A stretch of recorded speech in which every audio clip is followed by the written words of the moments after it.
Friends, நான் சொன்னதில் ஏதாவது தப்பு இருந்தால் நான் வந்து உங்ககிட்ட சாரி கேட்டுக்கிறேன் ஃப்ரெண்ட்ஸ். இது வந்து உண்மையா இல்லையா ஃப்ரெண்ட்ஸ்? நான் இப்போ சொன்னது வந்து அந்த டெலிவரி பண்ணுறவங்கள நம்ம நினச்சி பார்க்கணும், மனிதநேயத்தோடு நடந்துக்கணும்னு சொன்னது நான் சொன்னது தப்பு இல்லைல்ல ஃப்ரெண்ட்ஸ்? இதை கண்டிப்பாக எனக்கு வந்து கமெண்ட் பண்ணுங்கள் ஃப்ரெண்ட்ஸ். ஏன்னா நான் அந்த இடத்துல அந்த பையனை பார்த்தப்ப நான் என்ன நினச்சி பார்த்தேன்னா, நம்ம கூட பிறந்த ஒரு தம்பியாக இருந்தால் நம்ம வார்ன் பண்ணுவோம் இல்லையா? ஏன்ப்பா இவ்வளோ வேகமாக போகிற? ஆனால் அவனோட சுச்சுவேஷனில் இருந்து பார்த்தா அவன் என்ன பண்ணணும், ஃபுட்டு டைமிங்க்கு கொண்டு போய் டெலிவரி பண்ணணும், அவனோட சர்வீஸ் பக்காவாக இருக்கணும்.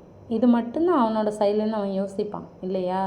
ஆனால் வந்து நம்ம வந்து யோசித்து பார்க்கலாம் ஃப்ரெண்ட்ஸ். நம்ம சைட்லேருந்து அந்த ஒரு டைமிங்கான அந்த டைமிங்கை ஃபிக்ஸ் பண்ணுறதோ, டைமிங்கில் லேட்டாக வர பர்சனை திட்டுறதோ நம்ம அவாய்ட் பண்ணிப்போம் ஃப்ரெண்ட்ஸ், முடிஞ்ச அளவுக்கு.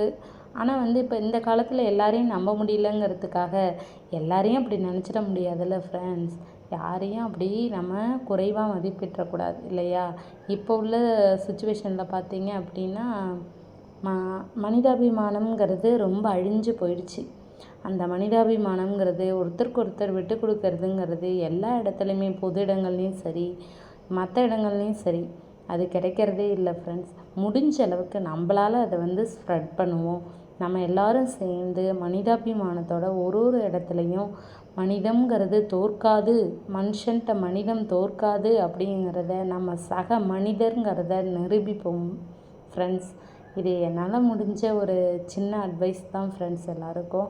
நான் அப்படி ஏதாவது தப்பாக சொல்லியிருந்தேன்னா மன்னிச்சிடுங்க ஃப்ரெண்ட்ஸ். Thank you friends. இதோட இந்த விளாக் முடியுது ஃப்ரெண்ட்ஸ். நெக்ஸ்ட் மீட் பண்ணுவோம்.